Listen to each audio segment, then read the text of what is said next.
So he sent me his transcript. So I'm reading you his transcript, all right? So hang with me. This is from Larry. He says, "Hello, Reveal family. Today we're going to discuss the topics of shelter and self-defense in preparation for an uncertain future. There are many kinds of potential disruptions to our normal everyday life, from the current COVID pandemic, natural disasters like hurricanes, tornadoes, fires, to man-made disasters like a major electrical outage from a power grid failure or EMP, or a chemical or biological event." How many of you know that we're only less than 100 miles from a nuclear reactor? 2 of them. Yeah. This isn't, there's actually one just north around Fort Pierce, and there's also one down in Homestead.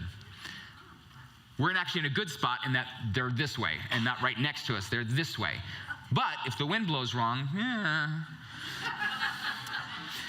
all of these different events require different preparations. While it is extremely difficult to prepare for all of these scenarios, we can start with some basics that will carry you through most of them. Shelters. I don't believe it's a coincidence that our preparedness seminar also falls on the same day as the Feast of Tabernacles. Some of you may already have your modern day tabernacle packed in your vehicle. When we think of camping, we think of tents and chairs to camp out under the sky. Several of you may be doing just that later this evening for the Feast of Tabernacles campout.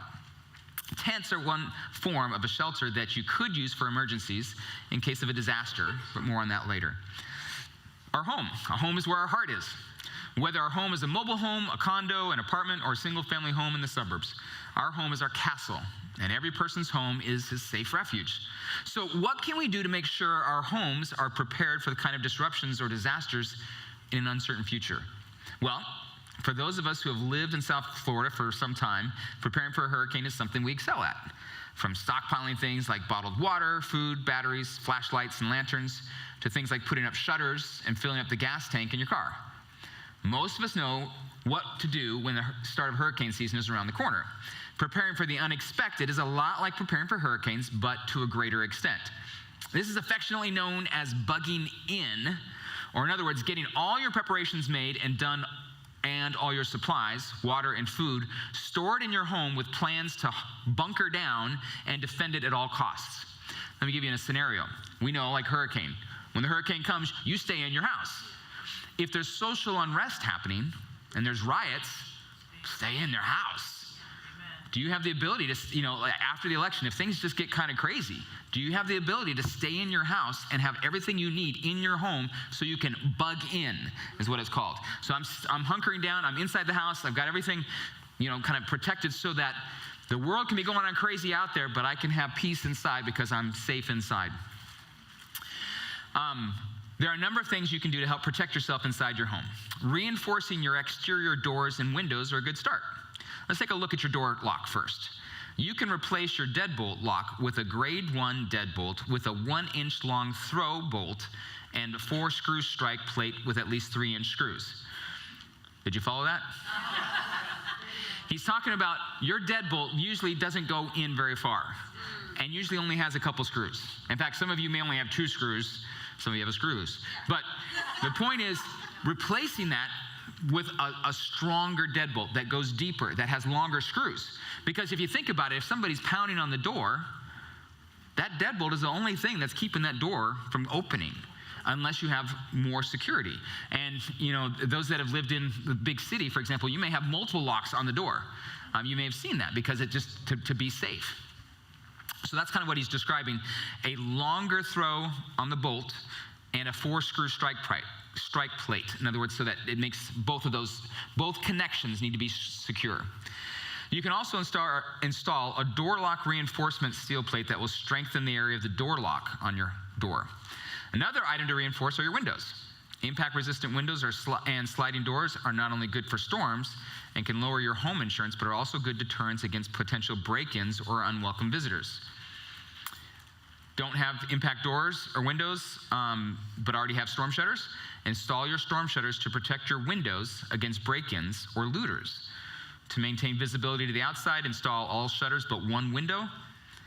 That way you can still see what's going on outside and have some sunlight and airflow during the day. Another option would be to add wrought iron bars for the windows and doors.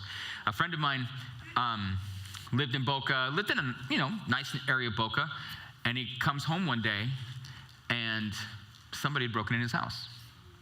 And what they had done is, he had the nice door, but he had those side windows right alongside the door. And the side windows were not impact glass. They literally broke the glass and walked right in. If you have impact glass, they ain't breaking it. It's going to take them a long time to break through impact glass. Impact glass is expensive, but as a security measure, both for hurricanes and for self-defense shelter, it's a good idea. Now, incidentally, it won't stop a bullet. A bullet will go right through impact glass. A bulletproof glass is way more expensive, but a hammer, crowbar, 2x4, sledgehammer, all that stuff is not going to go through that glass without a lot of effort, and most people just give up. So, something to consider about the glass. Other suggestions. Install motion-activated lighting around the perimeter of your home, preferably lights that run on solar power, which will ensure you still have working security lighting during extended power outage. You can also install battery-powered video cameras for remote video monitoring of the exterior area of your home. Now let's talk about inside your home. If you have the means or skill set, consider building a safe room inside your home. Now, it doesn't necessarily need to be a room with solid steel walls and a steel door and AC filtration system, but it could be as simple as a room or closet with a solid wood or steel door, with a reinforced wood or steel frame door and a couple of solid grade 1 deadbolts. Even better would be a reinforced bedroom door and a walk-in closet with a reinforced door that you could take shelter. In Kansas, when we lived there, you would want to go to the inner room of the house because you're trying to prevent things falling on you. And the same thing even here with hurricanes, we get tornadoes that occasionally touch down. And so having some kind of room that's secure from the outside, even if somebody were to break in and you could kind of be holed up inside your house, not a bad idea. One more thing to consider is to make a watch plan. Watch is basically what you've seen in the movies or in the military. You designate a person or persons on to stand watch while others are sleeping or tending to chores and other duties. Ideally, you want someone on watch at all hours of the day or night, and watch duty would be done in rotating shifts, something like every 2 to 4 hours. The job of the person on watch is to keep an eye out for any potential dangers and to warn everyone of intruders and to defend the home.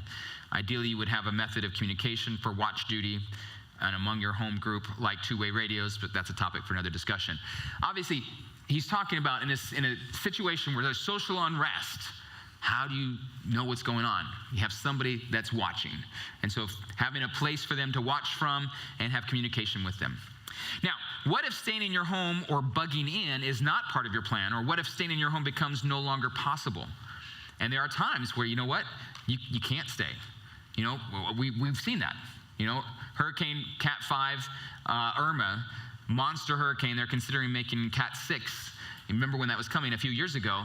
A lot of people are like, you know what? I ain't staying. I'm bugging out.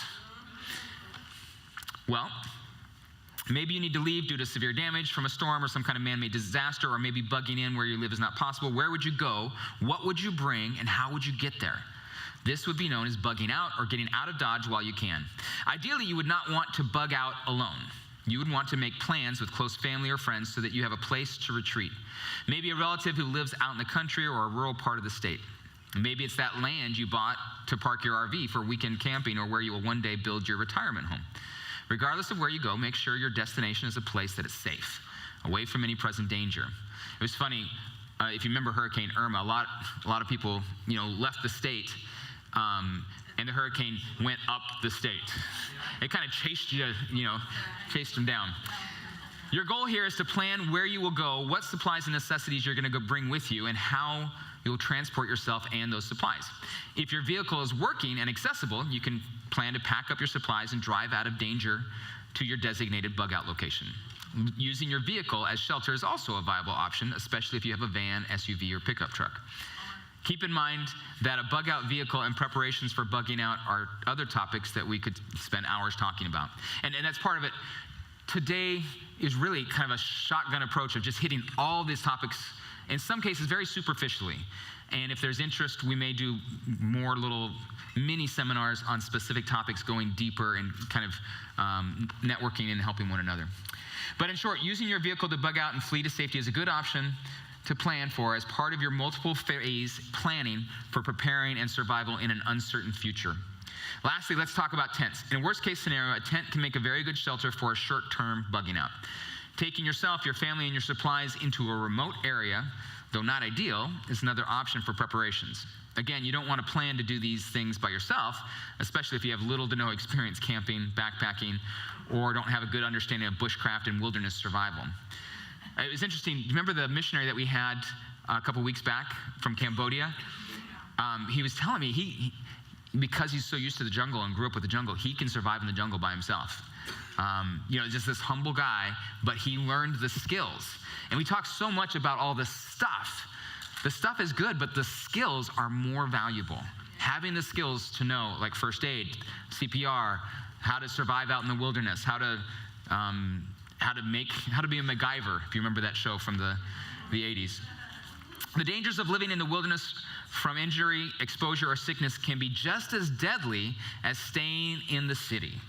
Ideally, you should learn how to properly set up a tent, how to stay dry, how to build a fire, how to hunt and trap, forage for food, what plants are safe to eat, and so on. How to make water safe to drink, how to fish, how to live off the land, and even how to grow crops. There's a lot more to cover here, but from a shelter perspective, a tent should be durable and waterproof. Yes, you can get by with a tent from Walmart, but inexpensive consumer tents will only last for so long. Take a look at more expensive brands, tents that are designed for long-term use and are marked as 3 or 4 season tents, meaning they are good for multiple seasons of the year, including winter. Strong tarps can also be used as shelters. If you're handy and have some bushcraft experience, you can build a shelter from branches and trees. A lightweight and very portable option would be to use hammocks and tarps and bug nets. Hammocks are much easier to set up and break down, which is a good thing if you plan to be on the move, constantly relocating. If you have a hammock in Florida, you definitely want a mosquito net. And I have a mosquito net in my bag because mosquitoes they'll eat you alive. All in all, there's a ton of information to talk about shelters and prepping in general. If there's enough interest, we can certainly do a deep dive in another session that's specific to shelters and what preparations to ensure safety and security of your home. Now, let's move on to the topic of self-defense in uncertain times. When you think of self-defense, most people naturally think of firearms or martial arts. While those are both excellent options, we'll also discuss some other items like tasers and pepper spray. Even household items can be used as self-defense tools. When it comes to self-defense, what do you think of?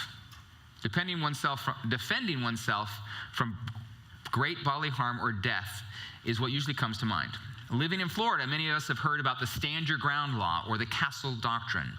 The Stand Your Ground law basically means that if you have a legal right to be somewhere, whether that's your home, a place of employment, or visiting with family, or even at the mall or a church, if someone is imminently threatening you with great bodily harm, injury, or death, and you're in fear of your life, you have legal right to defend yourself by any means necessary, including using a firearm.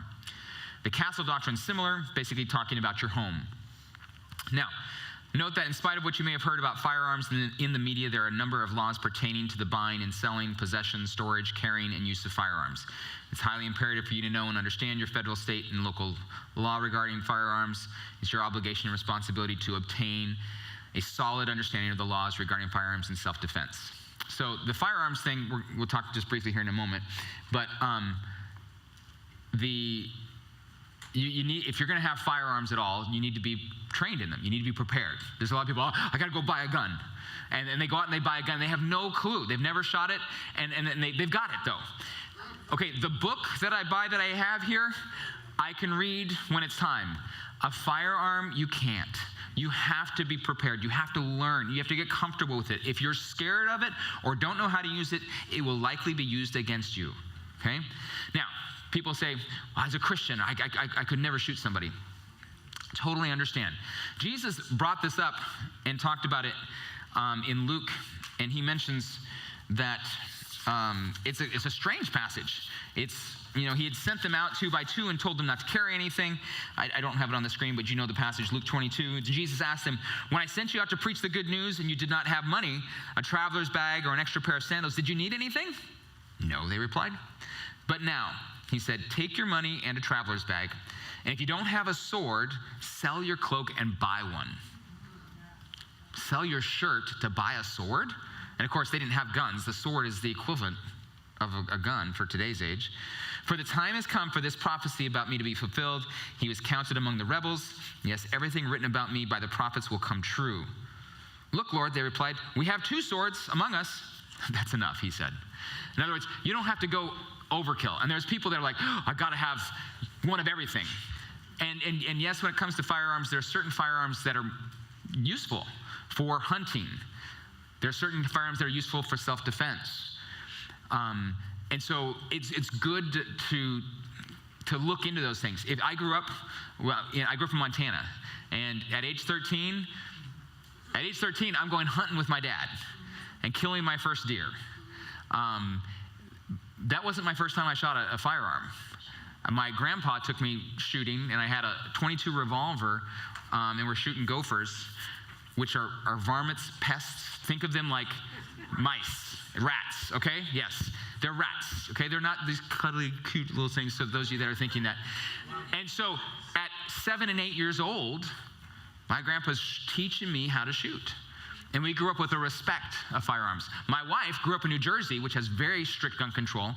And she came out to visit when we were dating, and she came out to visit me in Montana. And I said, do you want to go shooting? And she's like, why? You know?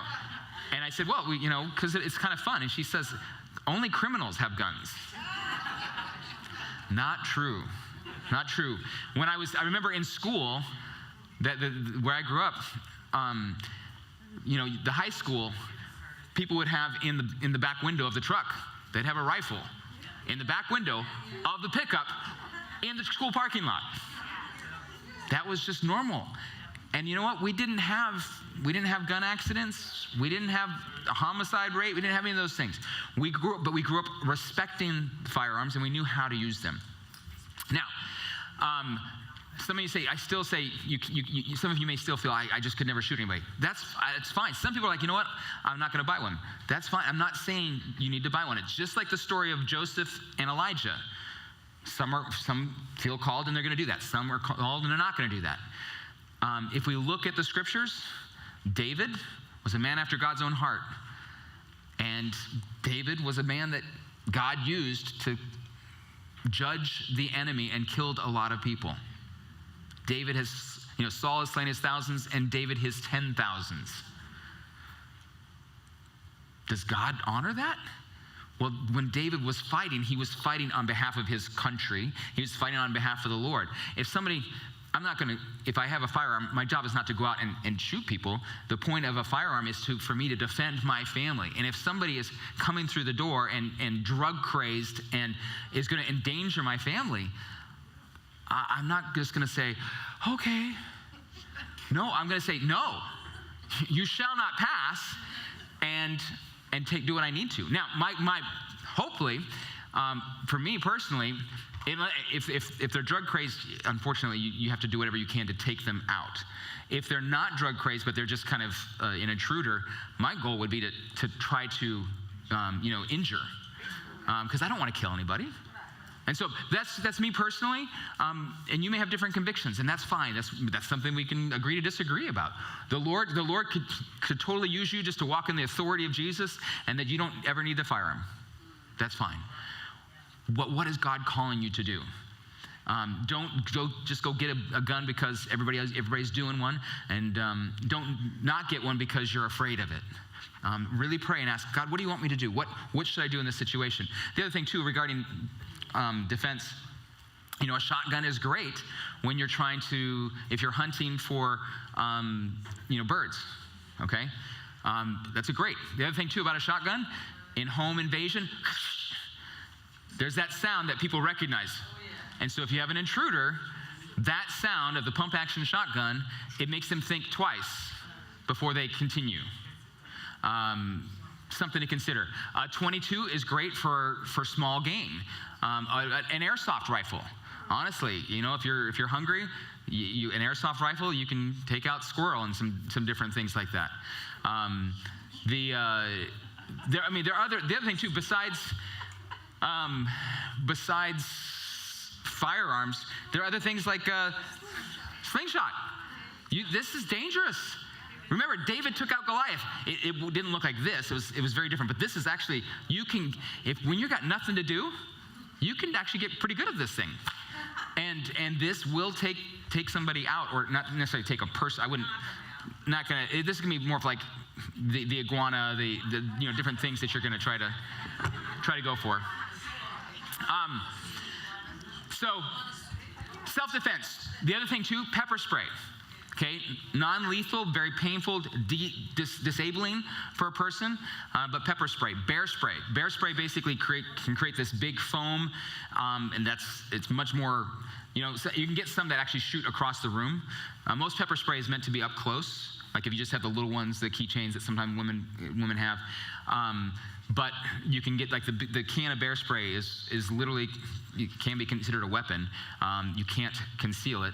The other thing too, I should mention too, is a concealed carry permit. When we're talking about self-defense, I recommend, you don't have to use it, but my wife and I went through the process to get the concealed carry weapon permit. A couple things that does. One is it allows me, if I want to, I can carry a firearm concealed, and you'd never know it. And if there's an emergency situation, boom, I'm ready. Most places where mass murders and things happen here in the United States are places where the guns are not allowed. And so the bad guys know that most people aren't carrying firearms, and so it's a duck hunt, just boom, boom, boom, boom, boom, boom, boom. And that's what they do. It's really interesting as I've gotten to know the congregation. Sometimes there's the seniors, these little old ladies that they're packing. And that's great. It's funny. I have some people that they're new to the church, and they'll come up to me, just so you know, Pastor, I'm packing. And I'm like, great. I have no problem with that, as long as you're trained and you know what you're doing. Because if you don't know what you're doing, you're a danger to yourself and to others. One other thing about firearms too, I do think the laser, they have like little laser pointers, laser sights on them that you can get. And the beauty of that is sometimes that alone is enough to deter somebody. And so like I have a couple pistols that have the laser. And so literally, boom, they may not know that I got something, but I put the laser on and it shines on them. When they see the dot on them, because I'm not, like I said, I don't want to hurt anybody. But if they've come into my home and they're a threat to me or my family, I want to stop them and I want to tell them goodbye, go. And so little things like that can be an aid to you. If you're a person that you're just like, you grew up, especially if you grew up in New Jersey or places that didn't hunt and didn't use these things, this whole part of the talk you may be really uncomfortable with. I understand, that's okay. Like I said, you do what the Lord is calling you to do, and if you don't feel comfortable with any of that, that's fine. But having some way to, if you need to, an emergency, to be able to hunt. We have peacocks. And I wouldn't want to kill a peacock, but if it's my kids starving or the peacock's for dinner, and so how do I get it? They're fast and they're annoying, and so do you have some kind of weapon to take them out? Bow and arrow, for example, is great.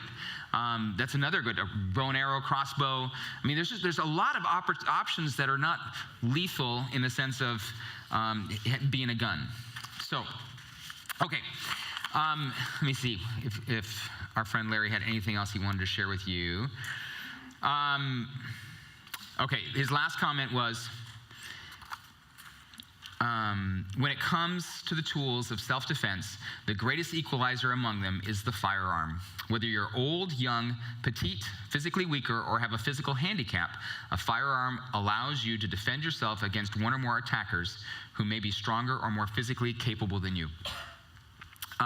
Some people, and regarding this too, I was reading in preparation for this talk, they were talking about in Venezuela and how when everything was unraveling and just the mobs that would come. And his option was he could walk through town with a rifle or he could walk through town with a pistol. And this guy was talking about how it was like, you don't walk through town with a rifle because they want to take you out to get your rifle. If you have the pistol, you can walk through town and you just try to stay away and just mind your own business. And the result is you've got the pistol in case you need it. To get a concealed carry license here in Florida is actually one of the easier states. It's a short hour and a half or 2-hour course. It's worth it to pay it. Then you get a license, a permit that allows you, I think it's 6 years, that allows you to carry it. The good thing about it is if you have that, to get that, you can't have had a felony. And if a police pulls you over and you say, hey, just so you know, officer, I just want to let you know, hey, I have a concealed carry and I have the firearm on me. Hopefully you're not getting pulled over. But if you get pulled over, you let them know. Most of them are like, okay, they may walk and say, some of them are like, no big deal. They know that if you have the concealed carry, you don't have a felony. You're probably not one of the bad guys because you can't have the concealed carry license and be a bad guy. Do you understand what I'm saying? Some of you followed that, some of you didn't. So anyway, like I said, if you don't, my wife got the license just so that she could have it, but she doesn't use it. And I only use it occasionally. In my position as a pastor, sometimes kids are coming up and hugging me, and I don't want weirdness. They hug me, and all of a sudden, what's that metal thing there, Pastor? Yeah. We'll talk about that another time. Ask your dad. All right. Now, he talked about bugging out versus bugging in, and I want to just speak about that briefly. On the back of your sheet, on the back of your handout, there's a page there that says the go bag or the bug out bag. The purpose of the go bag means it's a bag that's packed and ready to go at a moment's notice. It's not you saying, okay, what do I need? No, you have it packed and it's ready. Remember the gal that was in the tornado?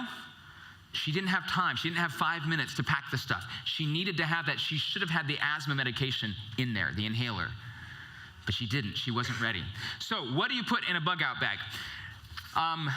Here it says a battery-powered hand crank radio. I put it over here. These actually are not, you can find these online. They're not that expensive. I have it in the box because I haven't even used it yet, but it's in the box. This one's actually got solar cells, so it's solar powered, but it also has a hand crank so that if there's no power, I got power. And it gets a little bit tiring, and you have to do a few million cranks, it feels like, but you get enough power to be able to hear the radio. And ultimately, communication is a huge key in the midst of all this because you don't know what's going on in the world. If there's a power outage, how do you know? CNN and the news and all those things are off. So how do you know? You have to have resources.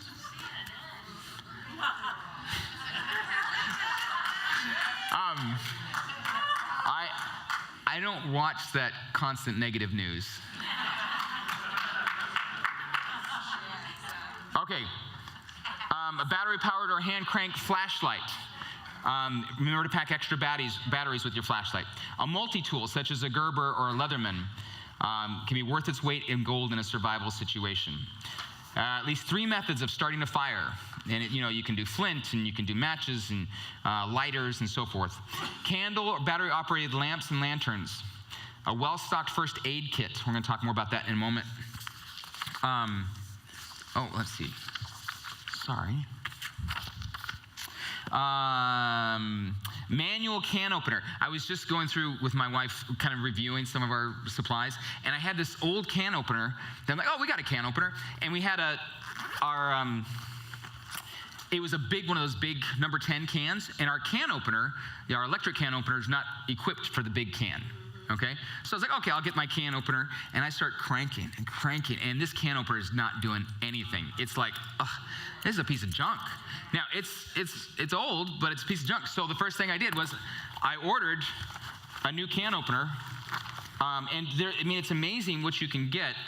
These can openers, like this one I just got from Amazon, it was like 10 or 12 bucks, and it's like serious hand cranking, But the result is, we say we have a can opener, but will it work when you really need it?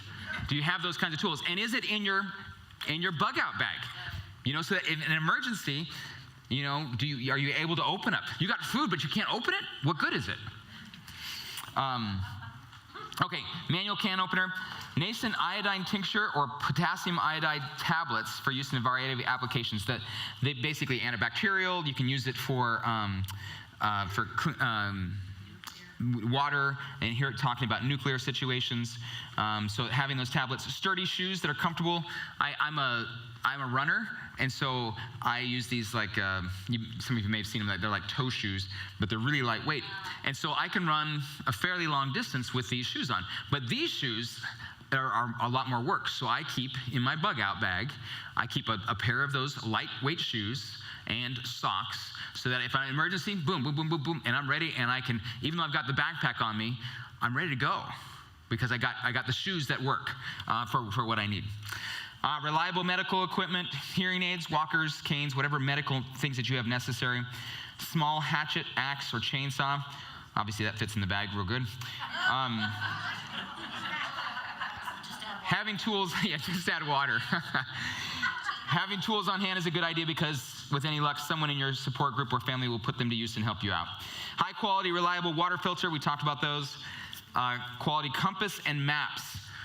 Once again, if the electrical grid goes down, Google Maps, Apple Maps won't work. Now, let's go another direction. What if Mark of the Beast and all that stuff, and you're shut down in China? Social credit score and all that stuff, if they don't like you, they can shut you down and you have no electronics. How do you get anywhere? You need to have maps. In my bug out bag, I've got maps of the different states. Like I have maps so that if I needed to, I've got maps to get all the way back to my parents' place in Montana. Okay? I also have, in my bug out bag, I included a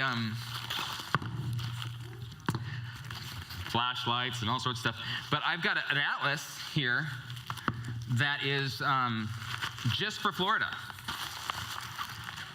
This is a Florida atlas, paper thing, and it doesn't have every street, but it's got most of them. And I just pull open the section that I'm driving through, and I'll find my way there. When I go to Orlando, it's funny. I've been to we have a timeshare that we use, and I always use my phone. And I can't, I don't even, I'm like, oh yeah, it's kind of the turn's up here somewhere. I don't remember how to get there, because I just use my phone every time. You need to have a map, because what if you can't, for whatever reason? And most of us, we're not ready for that. Okay, let's see, what else we got here? Paracord. Paracord is a really strong, small cord. My son borrowed it and hasn't returned it. Duct tape, another of the most useful things in the universe. Cash and or silver for quick barter. We talked about the cash. I think the cash, and we talked about the silver. So I put some cash. I've got cash in my bug out bag, so that in the case of emergency, it's already there, and I don't think about it. It's just my boom. I've got the cash. I've got the little pieces of silver, because if something happens and my cash is worthless, I've got something. That you can always fall back on. Self-defense, hunting items, the firearm, pepper spray, taser, slingshot. When I go to Orlando, I've got my firearm in the bag, in my bug out bag. So in the event that something happens when I'm in Orlando, I can bug home with my bug out bag. And I've got the resources, and I'm ready to go.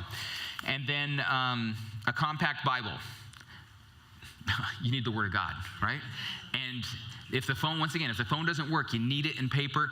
You can get the paper Bibles. This is the entire Bible, and it even says large print, which is not so large anymore. But you can just, you can throw it in there. It doesn't need to. The thing is, in an emergency situation, you may decide that, okay, I've got the bag, and it's got too much weight. I'm going to shed some of this weight. Okay, but at least you've got it and can decide, as opposed to you got it, you leave, and now you don't have what you need. But you need to think through, what are those things that are most necessary for your bug out bag. A couple other things that I put in my bug out bag. I've got a range finder. This is used in hunting, and basically I can go through it and it tells me how far away that deer is or that menacing person that wants to hurt me. Like the people that, or that, mob coming down the street, how far away are they, or whatever the case may be, it can tell me the distance. I have, let's see, I've got a radio. This is, once again, having a radio of different types. This one, it actually has a pretty good range. There's a couple different, there's a basic license. You can use at certain frequencies you don't have to have a license for. There's another frequency that you have to have a license for, and then of course there's the ham license. It's worth it to get the ham license, and there's actually some folks in our congregation that are, I forget what they're like way up the chain. They're real hams, and they know you can basically communicate around the world with a ham license if you know what you're doing. And so if something happens in the United States, for example, a grid down, we're going to lose communication here, but you might be able to actually talk to people in Europe to find out what's going on here. This radio there's a lot of these little radios, and then I bought an extra antenna. It's $20 here, but this basically almost doubles the range of the radio. So it's worth the extra little, and it's flexible and can go in my bag. I've got a lighter. I've got Quick Clot. Basically, if I have a major cut and I can't do stitches or something, you put the Quick Clot on it, and it's basically clotting the wound. I've got different survival type of knives that have flint, and the flint so that I can start a fire, the knife so that I can cut up whatever I need to cut up. I actually have, the Leatherman, multi-tool. I've got multiple ones. I figure I can never have enough of them. I've got ammo. In terms of barter, even if you don't have the gun, this is valuable. Let's see, what else is in here? Another knife. I got a lot of knives. I got my socks. I've got my silver. I've got my mosquito net. I've got binoculars. I've got a first aid kit. I've got a change of clothes. I've got protein bars and trail mix. I've got an extra charger for my phone. Okay? The phone, I've left the house in a hurry, and then I don't have, and then you're like trying to find someplace to phone. Just put a little phone charger in your bag so that you've got it there. Communication is the key. Poncho, playing cards, got to have the kids entertained. Another flashlight, medicine. We'll talk more about medicine. I've got, what else do I got in here?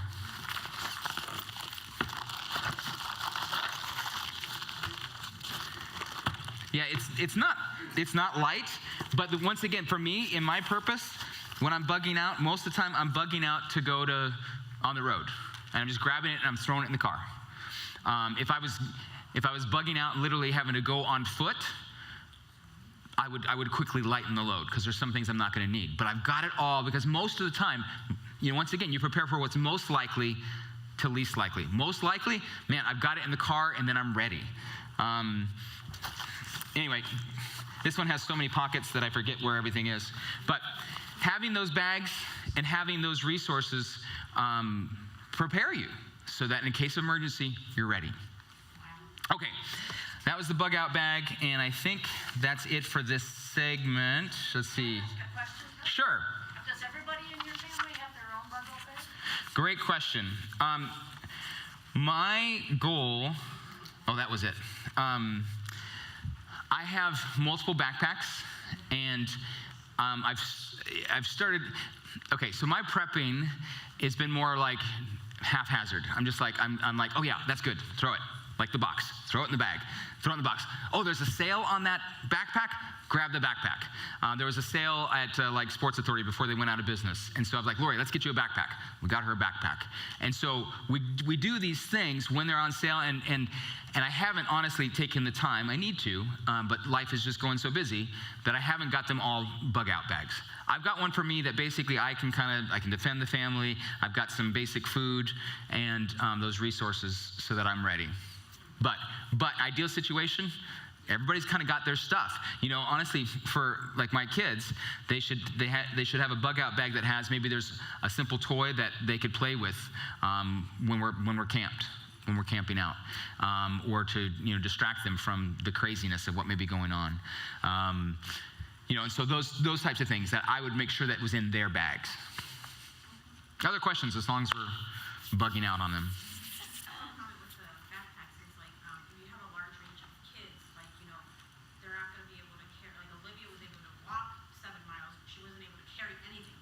Yeah. But like with the little bit older they get, they can carry more things, like at least their own food or their own water. Water gets heavy, things like that. Yeah. So it's important to recognize, especially as kids grow, it's hard. And so part of it is though training.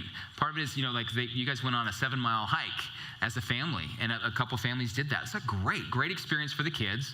And there's times where I've done some hikes like that with my kids, and I'm the one carrying the kids, and that's a lot harder, but it's also preparing me, and ultimately that's the other thing too.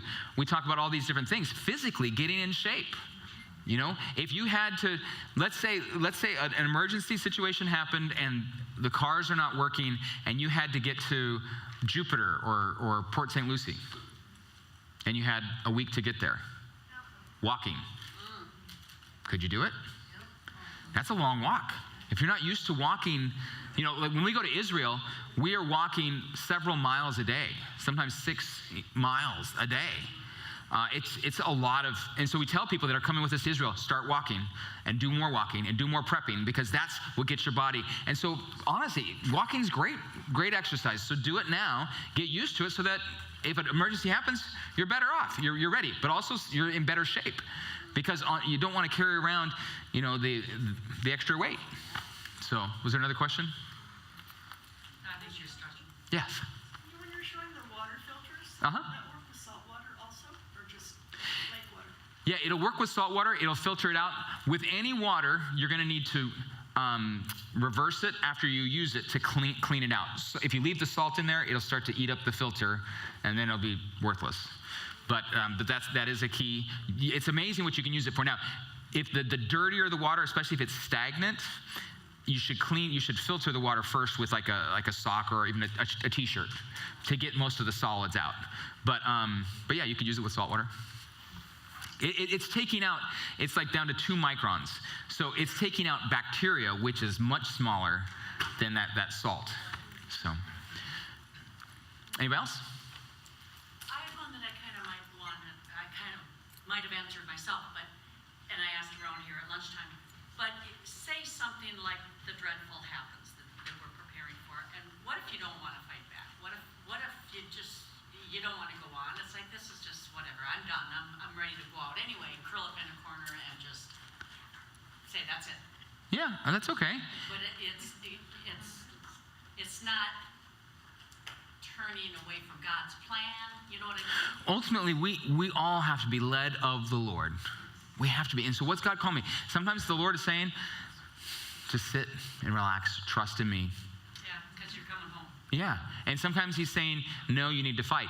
No, you need to flee. Sometimes there's times to fight. Sometimes there's a time to flee.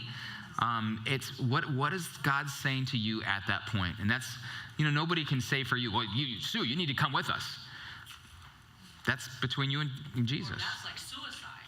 Yeah, well. Will to die. Well, no, I just don't have a will to live anymore. Yeah, well, and I, when you say I don't have a will to live anymore, then to me that's a spiritual issue of like, you're being overwhelmed, and I think the enemy is winning at that point. And I would encourage you to because there's a point at which, hey, I'm trusting in God, and if He takes me home, I'm okay. That's different than I don't have a will to live. The one is a trust in God, and it's like, yep, if they overtake my house, then Okay, Jesus, here I come. That's an okay, I believe if that's what the Lord's put on your heart, great. But if it's like, I'm just tired of fighting, and that's when the enemy is winning. Oh, yeah, exactly. And that's where we have to say, no, I don't want the enemy to win. Lord, I want you to win. I want to surrender to you, not to the enemy. So, yeah. Yes. Will they give you a permit for a gun if you're taking antidepressants? Great question. There are certain things you can be taking, and there's certain things you can't be taking. So I don't know. Does anybody know? And actually, this is the part where we kind of community help each other, because I don't know all the answers to these things. I think there's certain things, there's certain medications that if you're on that are mood altering, and that if you go off them, that may be problematic, and so that could be a problem. So they may not allow that. I don't know. Yes, in the back? Yeah. Tony. Do we have storm shelters here in Florida? In the building? In Florida, period. Does anyone have a storm shelter here? Oh, Little basements or anything. That's usually, So they do make storm shelters that you can, have installed. In Oklahoma, because everybody in Oklahoma, Oklahoma is like Tornado Alley. And they literally have storm shelters that go in your garage. They bury them inside your garage. And in a case of a tornado, you literally can go in there. And it's amazing. It's like, I don't know. It's like 6 feet wide, and it's only like 6 feet deep. But what happens is you can go in and you all sit around. You can sit in there. And of course, when the tornado, it goes by quickly. You're not down there for hours. But literally, you could be in a shelter that the house could be completely blown over, and you'd be safe because it's underground. It's like a 1/4 inch of steel. It's pretty amazing, and they're waterproof. So, what else? Any other questions, Marianne? I go back to the medicine thing about the guns. Yeah. You know that if you're on certain medications, which I'm on, you cannot drive. So if you can't drive, I don't believe they will. Yeah. Right. That would make sense. Yeah. If you're not allowed. You're not allowing you to. Yep. Yeah. That makes sense. Most of the gun laws make sense. Not always, but most of them do.